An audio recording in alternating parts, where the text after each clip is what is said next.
बिस्मिल्लाहिर्रहमानिर्रहीम। बनाएं बहुत ही मज़ा tasty chicken Chinese drum stick. Chicken लें, धो लें और कांटे की मदद से सुराख कर लें। नोक वाली तेज छुरी लें और बिल्कुल इस तरह काट लें जिस तरह आपको नजर आ रहा है। पहले स्टिक को पकड़कर इसकी हड्डी से चिकन को अलग कर लें, फिर छुरी की मदद से एंड तक काट लें, लेकिन एंड वाला पोर्शन साथ जुड़ा रहने दें। इस तरह मसाला बहुत अच्छा रचता है, बहुत ज़बरदस्त तरीके से चिकन फ्राई होता है और कच्चा भी नहीं रहता।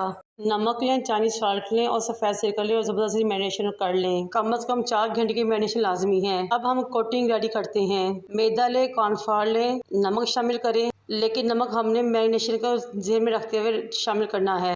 पिसी हुई काली मिर्च शामिल करें, 2 अंडे शामिल करें, सोया सॉस शामिल करें, बरीक कटी हुई हरी मिर्ची और प्याज शामिल करें। करते हुए जबरदस्त सा बैटर रेडी कर लें। लेग स्टिक उठाएं, बैटर के अंदर सेंटर में इस तरह खड़ी करें जिस तरह आपको नजर आ रहा है। चम्मच की मदद तमाम बैटर में डिप कर दें इसको अच्छे तरीके से। मीडियम टू लो फ्लेम पे इसको फ्राई करें। फ्राइंग टाइम टोटल 8 से 10 मिनट है। क्रिस्पी गोल्डन हो जाएं तो निकालें और केचप के साथ सर्व करें।